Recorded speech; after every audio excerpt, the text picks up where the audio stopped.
الحمد لله الذي أنعم علينا بنعمة الإيمان والإسلام.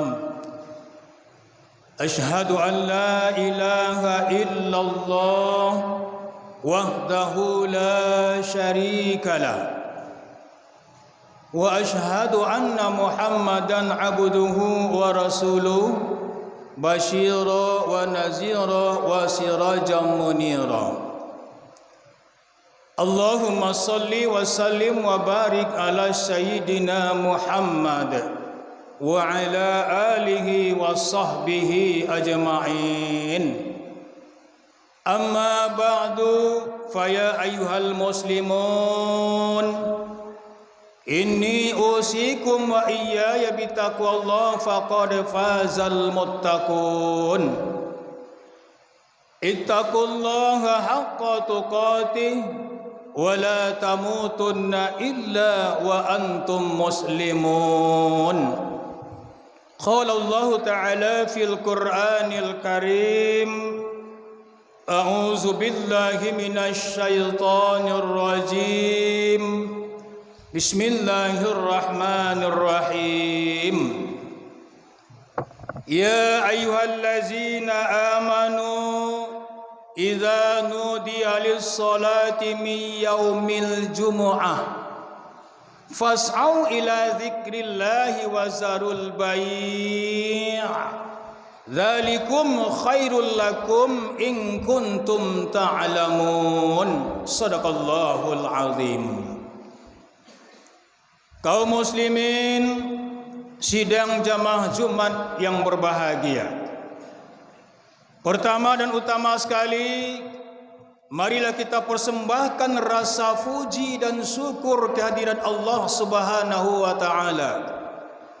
Yang mana pada kesempatan yang berbahagia ini kita masih diberikan kekuatan, diberikan kesehatan, diberikan kesempatan, dan Allah berikan nikmat yang begitu banyaknya kepada kita.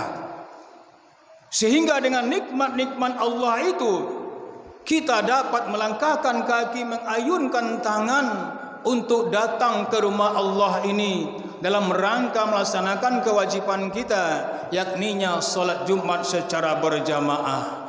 Mudah-mudahan ibadah kita diterima Allah hendaknya, amin amin ya rabbal alamin.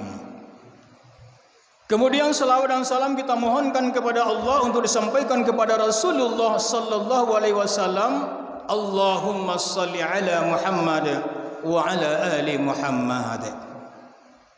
Kaum muslimin sidang jamaah Jumat yang berbahagia, mengawali khutbah ini khatib mengajak khususnya kepada diri khatib sendiri dan juga kita yang hadir.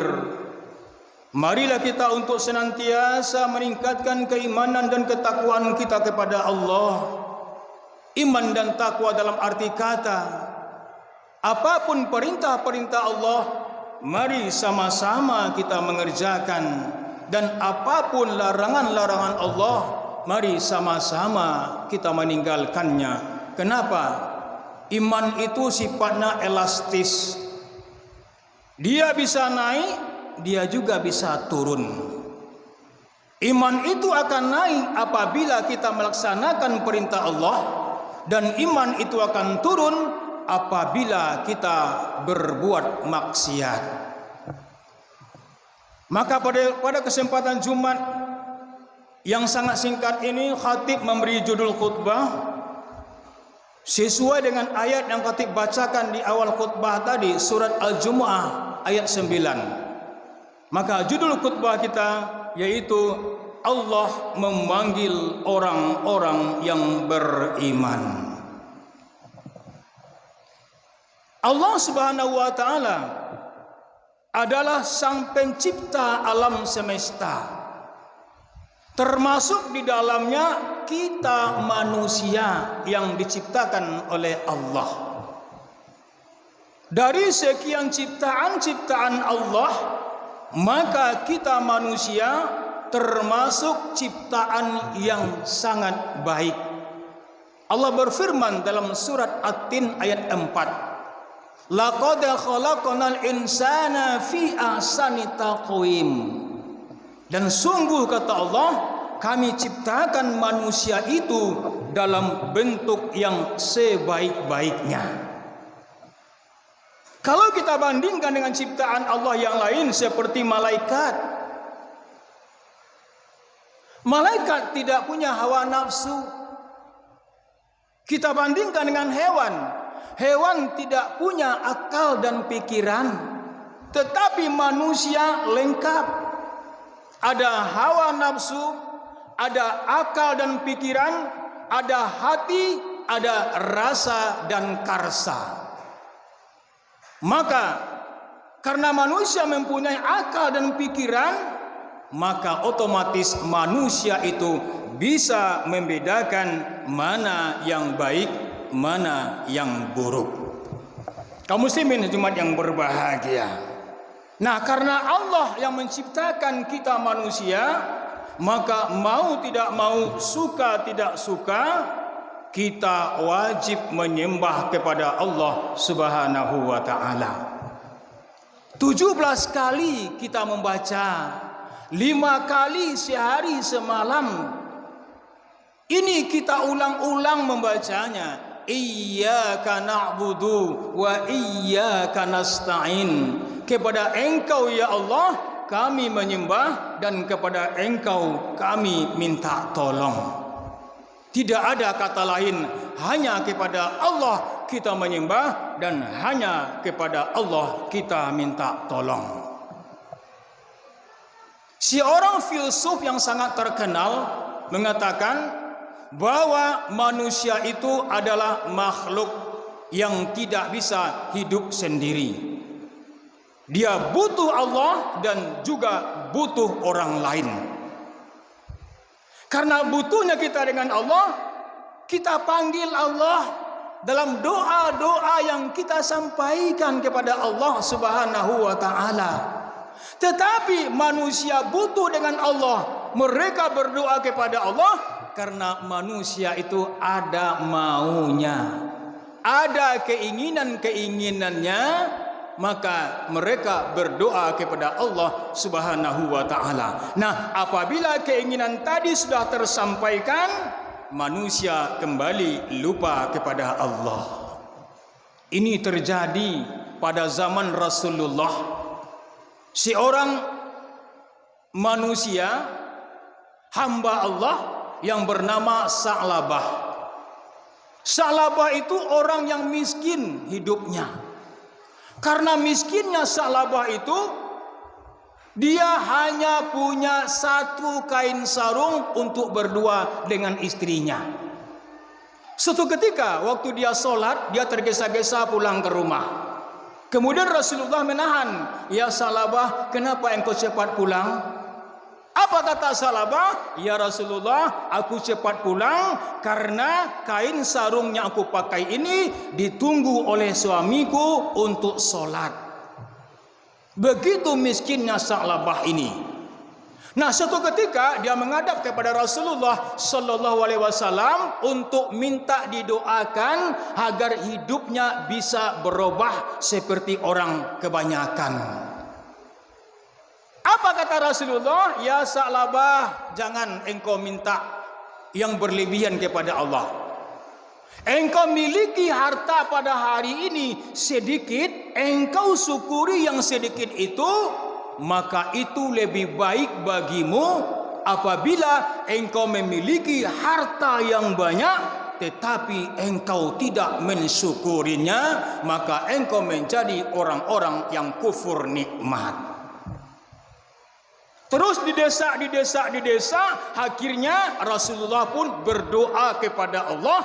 Inti doanya apa? "Ya Allah, berikanlah Sa'labah harta yang banyak agar dia bisa menjadi orang yang kaya." Yang berdoa itu Rasulullah sallallahu alaihi wasallam, yang doanya dikabulkan oleh Allah Subhanahu wa taala, maka terkabullah doa itu. Suatu ketika Sa'labah diberikan seekor kambing betina oleh seseorang yang dermawan.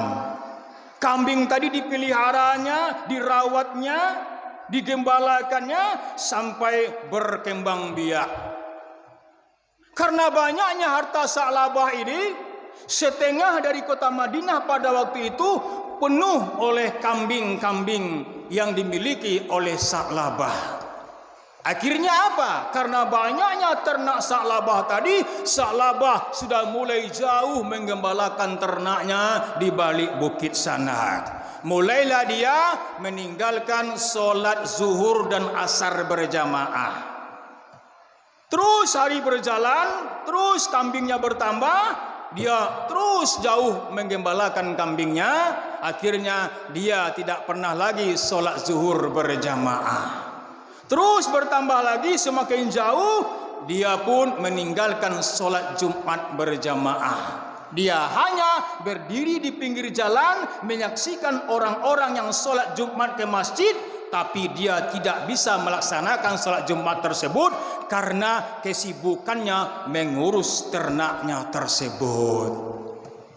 Suatu ketika Rasulullah bertanya kepada sahabat yang lain, "Hei sahabatku, mana Sa'labah? Kok tidak nampak lagi dia sholat berjamaah di masjid?"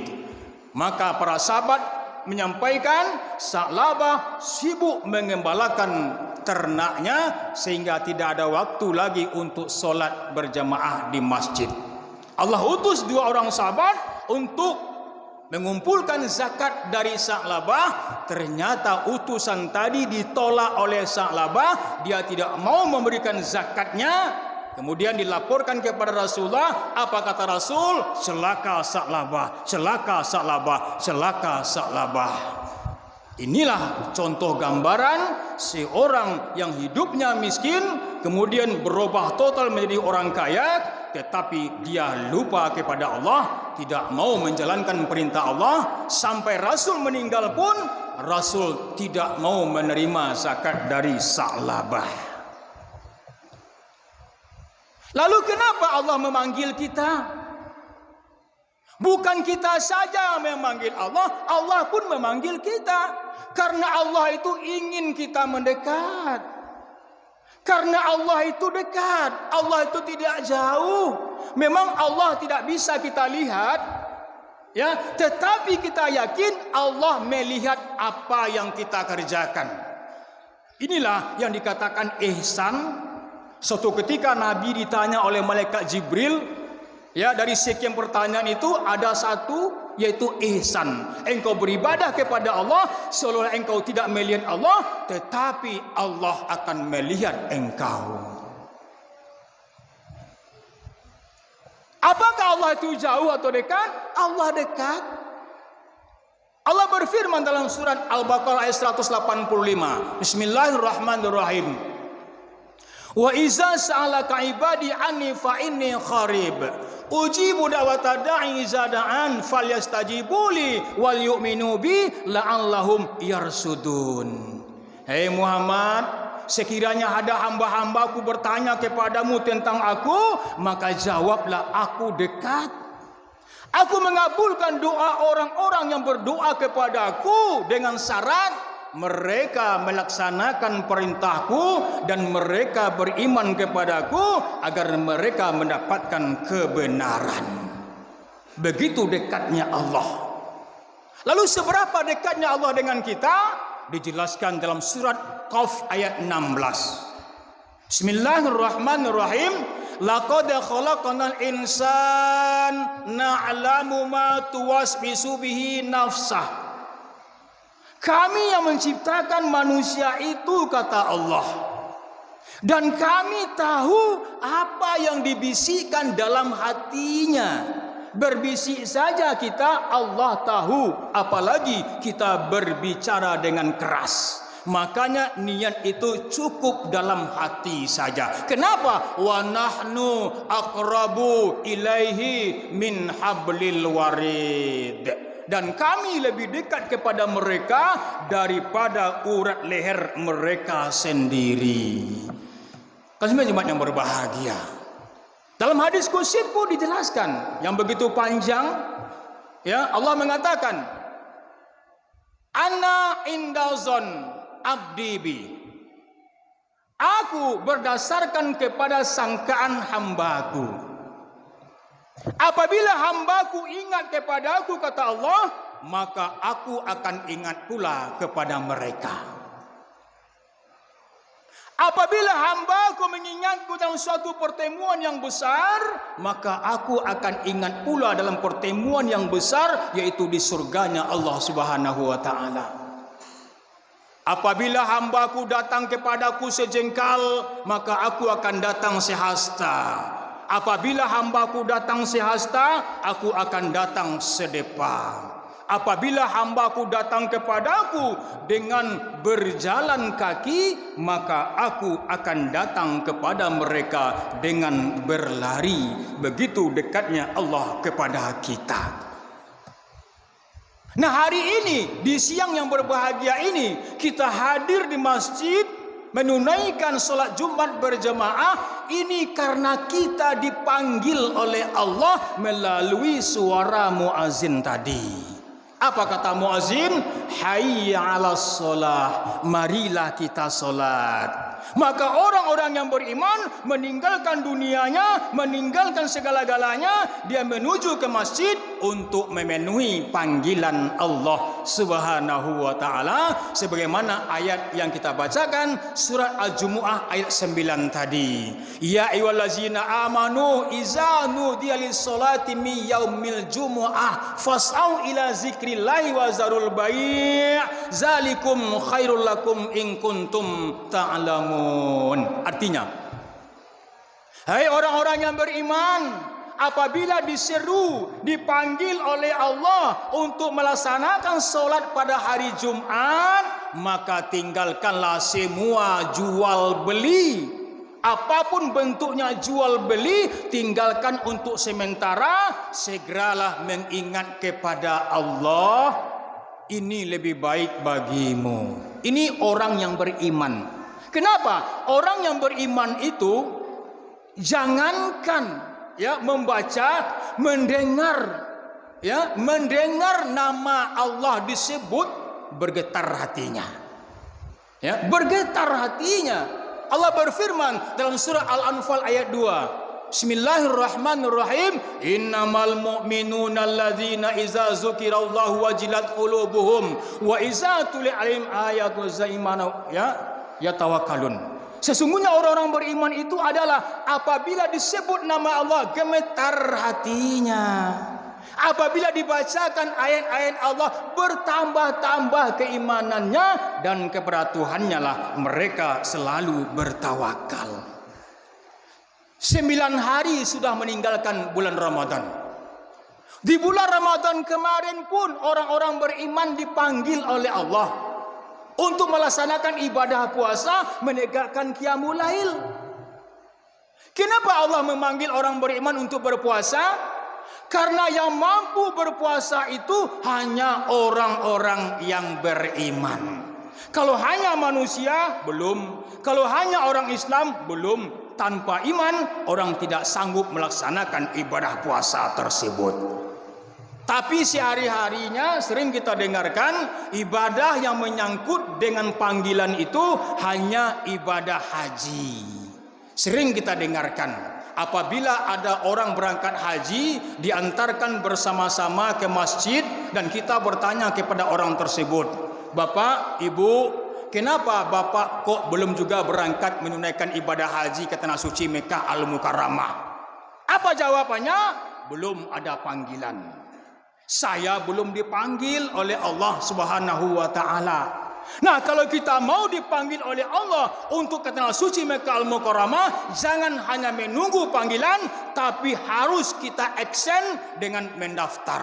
Tanpa mendaftar, Allah tidak akan panggil kita. Karena ibadah ini merupakan ibadah yang sangat luar biasa, yang ditujukan kepada orang-orang yang mampu melaksanakan ibadah puasa. Allah juga panggil kita setiap hari 5 kali sehari semalam. Solat zuhur, asar, maghrib, isya, subuh, itu Allah memanggil kita. Tetapi masih banyak orang yang acuh, masih banyak orang yang cuek, yang tidak mau tahu dengan panggilan Allah tersebut. Tapi ingat, apabila panggilan solat tidak didengarkan, panggilan puasa tidak didengarkan, panggilan haji pun diabaikan, maka Allah akan menggunakan panggilan yang keempat, yaitu panggilan maut atau panggilan mati. Kalau panggilan mati, tidak ada satu orang pun yang bisa lari daripadanya. Tidak ada orang yang bisa menunda-nundanya. Kenapa? Allah mengatakan dalam Al-Quran, "Walikul ummatin ajalin faizaja ajalhum la yastakhiruna sa'ah wa la yastaqdimun." Apabila datang ajal itu, tidak bisa dimundurkan, tidak bisa dimajukan, walaupun sesaat. Kullu nafsin zaikatul maut. Setiap yang bernyawa pasti akan menghadapi kematian.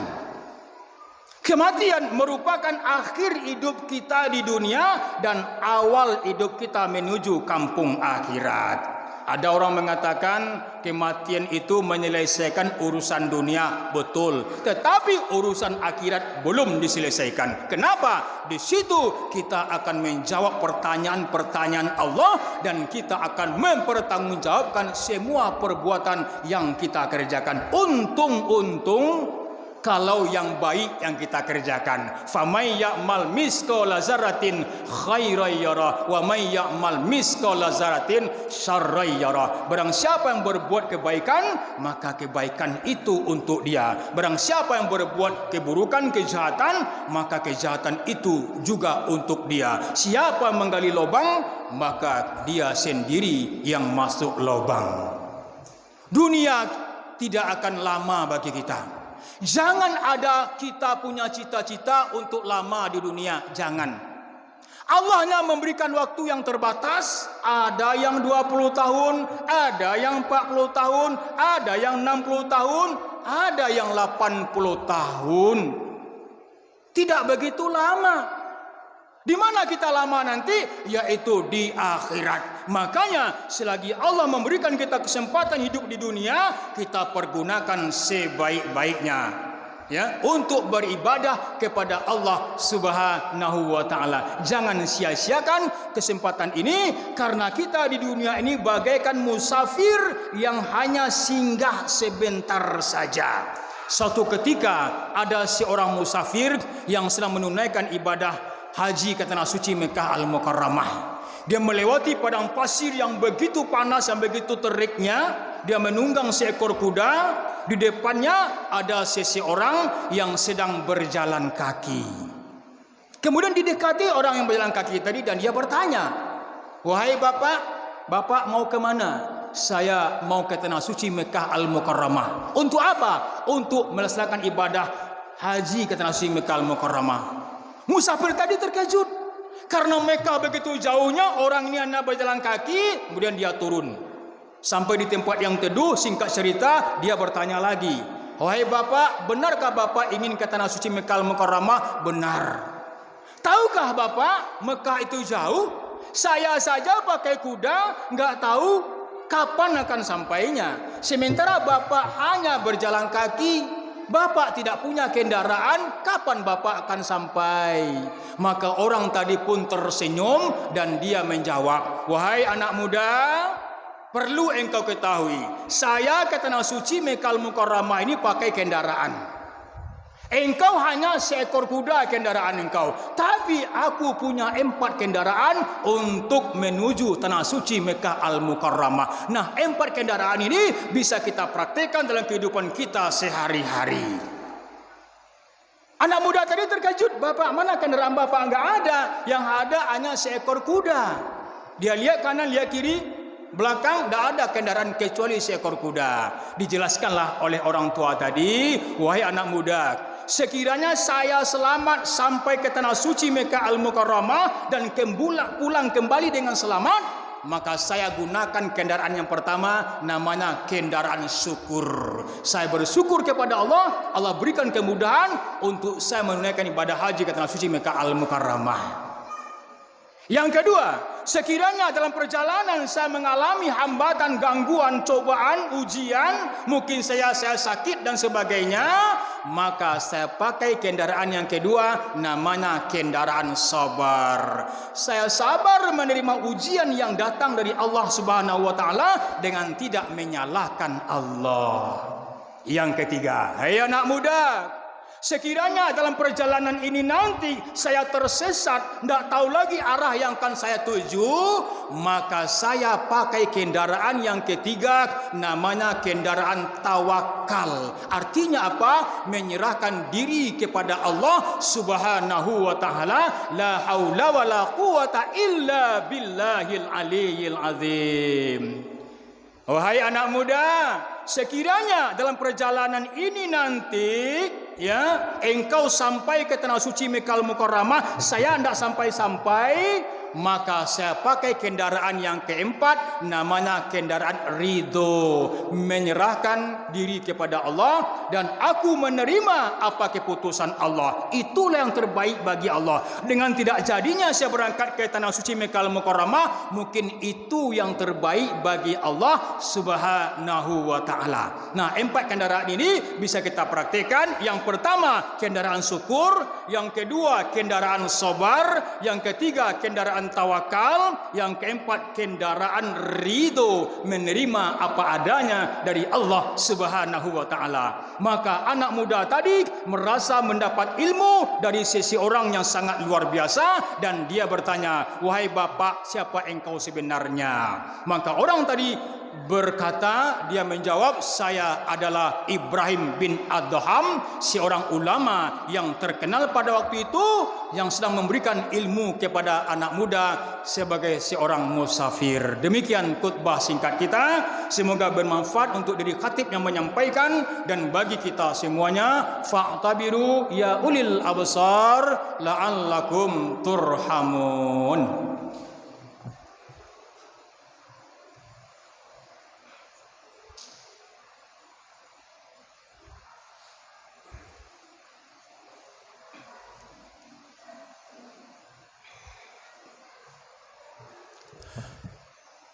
Alhamdulillahilladzi hadana lihadza wa ma kunna linahtadiya laula an hadanallah.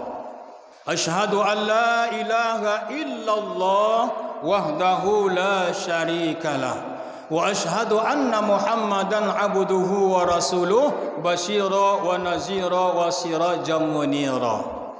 Allahumma salli wa sallim wa barik ala sayyidina Muhammad wa ala alihi wa sahbihi ajma'in. Amma ba'du, fa ya ayyuhal muslimun, inni usikum ibtaqullah faqad fazal muttaqun. Ittaqullaha haqqa tuqatih wa la tamutunna illa wa antum muslimun. Qala Allah ta'ala fil Qur'anil Karim, a'udzu billahi minasy syaithanir rajim. Bismillahirrahmanirrahim. Wal 'asri innal insana lafi khusrin illa allazina amanu wa 'amilus shalihat wa tawasaw bil haqq wa tawasaw bis sabr. Innal malaikata yusalluna 'alan nabi ya ayyuhallazina amanu sallu 'alaihi wa sallimu taslima. Allahumma salli 'ala Muhammad wa 'ala ali Muhammad kama shallaita 'ala Ibrahim wa 'ala ali Ibrahim wa barik 'ala Muhammad wa 'ala ali Muhammad kama barakta 'ala Ibrahim wa 'ala ali Ibrahim fil 'alamin innaka Hamidum Majid.